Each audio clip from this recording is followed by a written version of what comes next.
byose nari ndimo mbyitegereza ariko nanone nkongera ngatira akajisho kwa Niyo Bosco.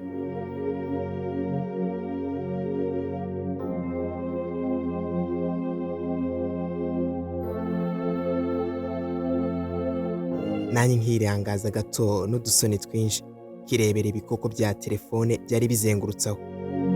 Koko izi telefone ureba abantu bose bafite ni iz'ibikoko kuko zigura akavagari k'amafaranga. Gusa icyo si cyo kirenze kuko muri bose Dorcas yari afite diyama mu ntoki. Uti gute rero? Iyi telefone ubona na Dorcas mu ntoki ni Ihenze niboneye muri telefone zose zari zihari. Ijisho ryanjye kurizengurutsa neza mu biganza bya Eazy hamwe na Dorcas mu kureba ufite phone ihenze. Nahise ko ntungurwa. Gusa nawe ushobora kuza gutungurwa nkanjye. Kugira ntibeshya rero kandi ndi umugaragu w'ibyegeranyo by'ejo hazaza, negere rya soko ryanjye murambarizaho ibiciro mpuzamahanga, dore ko ndigiramo niyicariye. Mu kujya kubabaza bahise bambwira, ese ugarutse kubaza ibiciro by'isa Apple Series 7 ya Dorcas? Nanjye nti oya, ahubwo inje kubaza diyama namubonanye mu ntoki, nako ni telefone. Bahise ko bambwira ati iyi ntago ari diyama, ahubwo ni iPhone 14 Pro Max. Naratekereza ku giciro nari ngiye kubabaza, bahita bambwira ko iya Eazy ari 13 Pro Max. No kuvuga ko phone Dorcas yari afite mu ntoki ari irenze ya Eazy. Kuko iyi phone Dorcas yari afite igura akavagari k'amafaranga y'u Rwanda, kuko igura miliyoni imwe n'ibindi bihumbi magana tudashyizeho bitewe n'ububiko bwayo, dore ko bishobora kwiyongera bigafata hafi miliyoni imwe n'ibihumbi 800. Eazy nawe ibiciro bikaba bihagaze miliyoni n'utundi dufaranga tw'ibihumbi magana tudashatse kuvuga, dore ko nawe biza munsi nyine y'amafaranga ya telefone ya Dorcas afite. Byose Dorcas yari abaye bwa kabiri antunguye, nyuma y'isaha yambara mu ntoki nayo itoroshye igura akavagari k'amafaranga twavuze muri video heruka. Akaba ariyo mpamvu nagusaba kunyarukiraho ukabanza ukareba iyo video kugira ngo tuze gusobanukirwa n'iyi telefone yiwe.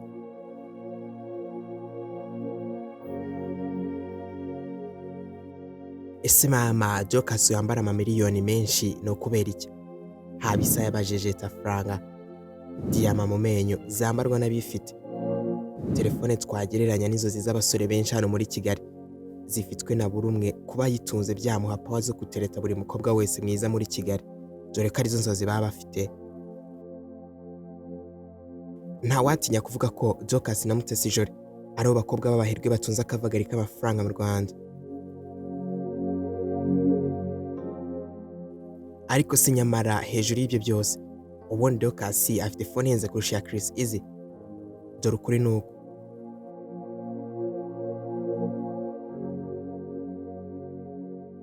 ubundi Eazy ufite iPhone 13 Pro Max cyangwa se 14 Pro Max ku isura y'inyuma kuko ifite kamera 3 nini ziri muri kare, naho Dorcas we afite iPhone Pro Max cyangwa 15 Pro Max kuko yo ifite kamera 3 ariko case yayo ifite ring holder. Ahanga ni ugupropose kuko byose birashoboka. Urebye Dorcas afite ni ihenze kurusha ya Eazy kuko ariyo model ishobora kuba ari iPhone 14 Pro cyangwa 15 Pro, naho Eazy yafite ishobora kuba iPhone 13 Pro cyangwa 14 Pro, ariko yo ikaba iri hasi ho gato ku giciro. Impamvu ibi byose mbisobanuye gutya ni ukugira ataza kugira umuntu nyumva nabi kuko byose birashoboka. Gusa nanone kandi ikiza gutuma wemera ko Dorcas ari ufite phone ihenze ni ibi.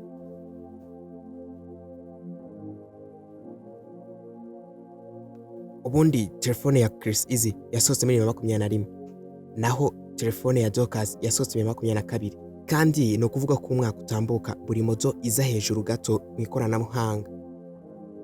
Kandi nanone ikoranabuhanga rya screen rigenda rizitandukanya cyane, dore ko telefone ya Eazy ifite touch isanzwe hejuru, naho iya Dorcas ifite dynamic Island cyangwa se agace gato ko hejuru gahindukaho animation, notification, music cyangwa controller n'ibindi.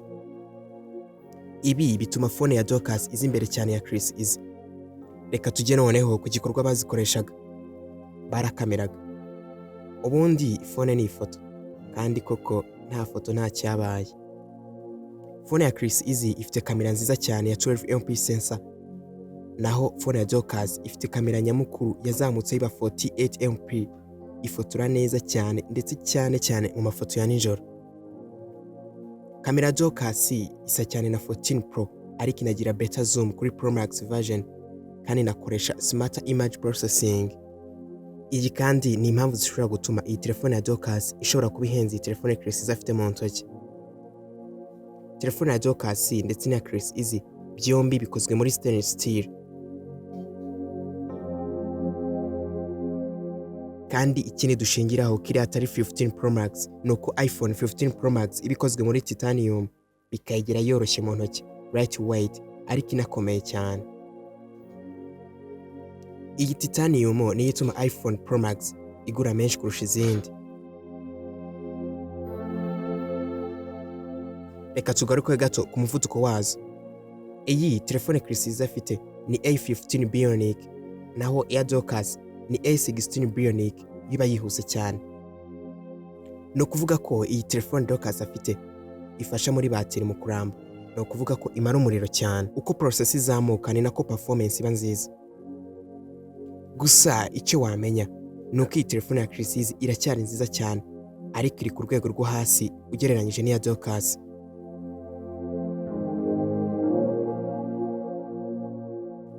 Nanone kandi ikindi dushingiraho, telefone zihenze za Pro ndetse na Pro Max ziba zifite kamera eshatu nini muri kare, uko ubona kamera nyinshi kandi ni nako ibihenze.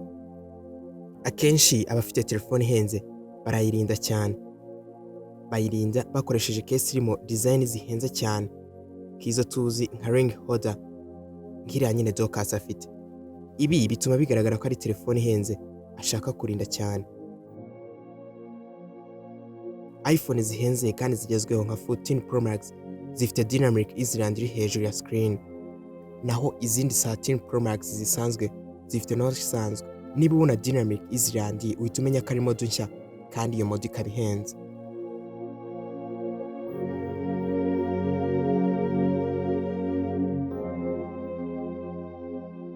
iPhone zisanzwe ziba zikozwe muri aluminium. iPhone Pro cyangwa se 14 Pro na 15 Pro ziba zikozwe muri stainless steel cyangwa titanium. Gusa nanone wibuke 15 niyo dusangamo ikozwe muri titanium.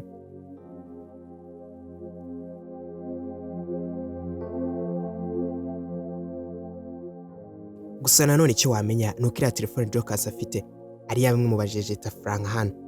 Ni telefone ihenze cyane. Ni phone yari ihenze mwa kiriya kirori, nubwo benshi wasangaga bafite andi Samsung yandi, ariko Dorcas we yatunguranye. Ariko reka nanjye manze nkubaza, wowe utunguwe bingana iki ni telefone ya Dorcas cyangwa watunguwe n'isaha? Gusa nkwibutse ko ikiganiro cy'isaha wakireba muri video duheruka gukora. Ibuka gukanda like, ukore subscribe, ufungure inzogera kugira byose byiza bibiri hano rero bitazigera bigucika. Jye mwabanye bita Wakanda Famous. Ndabashimiye.